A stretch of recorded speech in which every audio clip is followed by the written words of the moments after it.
Hello and welcome into today's edition of the Arizona State Sun Devils Insider Podcast.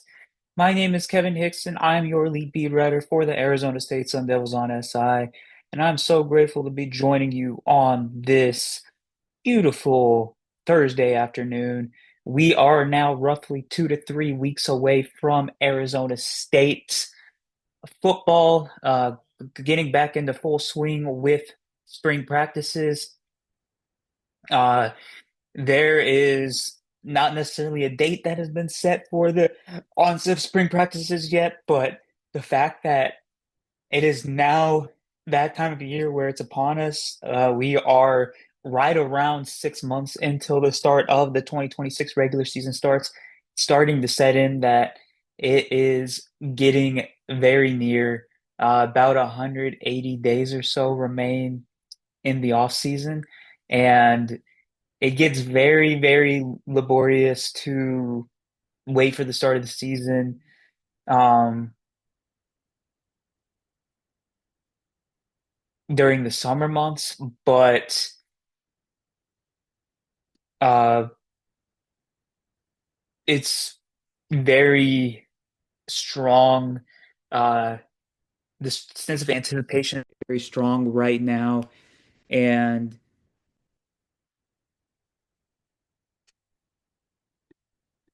ultimately, um, there's a lot to be excited about, and that's really what I'm going to talk about in today's show.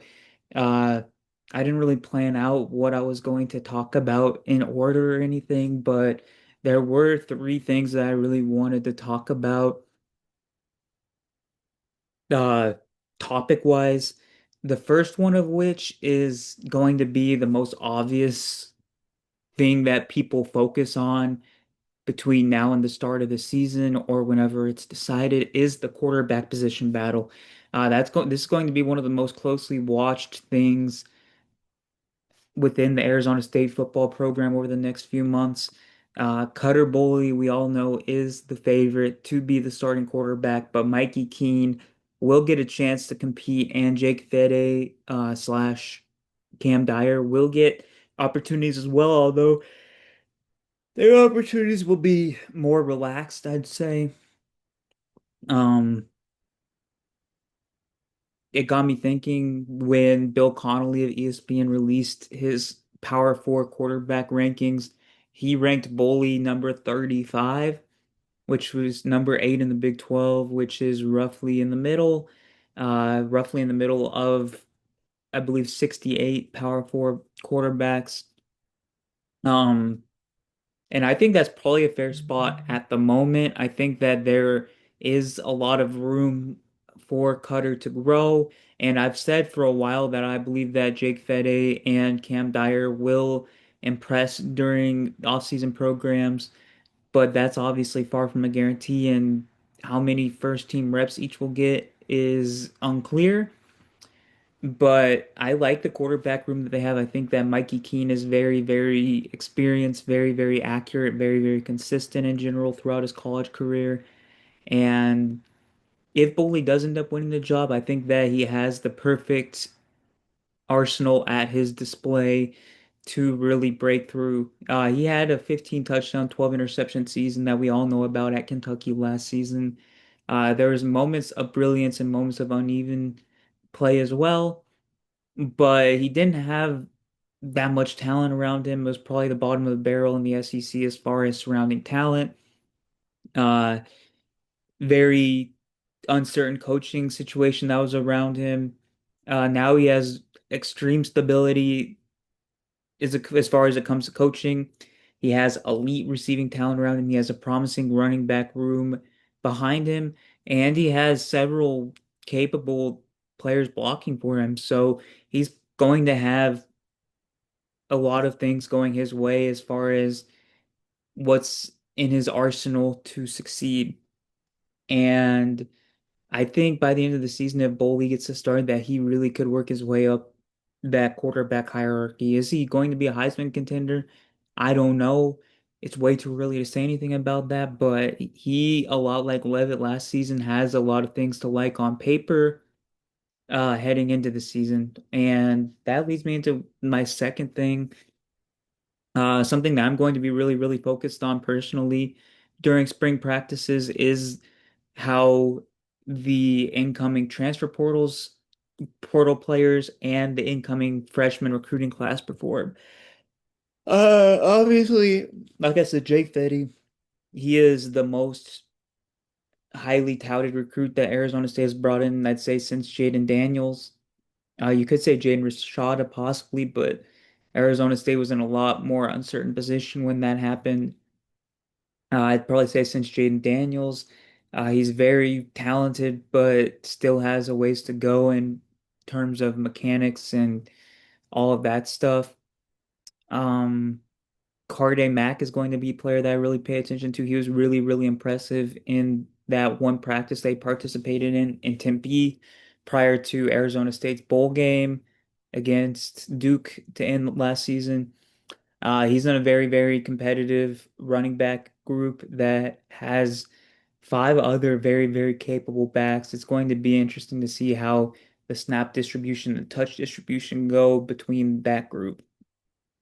Um, Julian Hugo is a player that I'm really watching off of the edge. Is he a player that could make an immediate impact for an Arizona State edge group that lost a lot of production from last season? That's something I'm very fascinated in seeing. And obviously, Marion Miller, Cutter Boley, Reed Harris, Owen Long, Ashton Stamps. There are a lot of Arizona State players that came in from the transfer portal that I am very, very keen on watching. Um, I want to see how the camaraderie is on the field during practices. I want to see how hard they fight through um, drills and eights and whatever else they do during practice. I want to see the receiving room really continue to progress under Hines Ward. There's a lot of things that I am very, very fascinated in uh, really taking in and consuming. And that leads me into my last part. I'm really, really fascinated in seeing how the coaches interact with us over the next month or so once it starts. Marcus Arroyo is obviously back for a third season in Tempe after flirting with some NFL teams over the offseason. Um, Marcus is genuinely one of the best interviews that I've ever had. It was an absolute joy to talk to him on a weekly basis during the course of the season. He's very insightful. He's very personable with the media. He gives great answers, very collected and professional.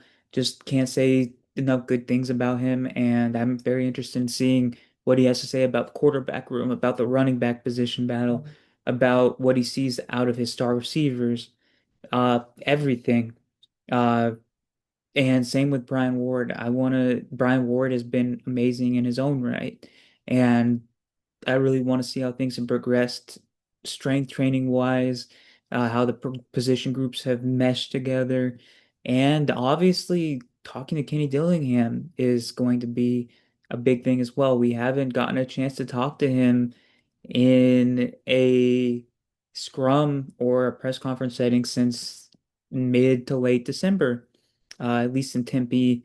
And it's going to be interesting to talk about to see how his offseason is going, to see how he feels about the transfer portal class and the job that Josh Amura, him, and the rest of the coaching staff did in identifying and securing talent, uh, his relationship with Cutter Boley, and so much more heading into a massive, massive season in which Arizona State will look to win a second Big 12 title in 3 seasons.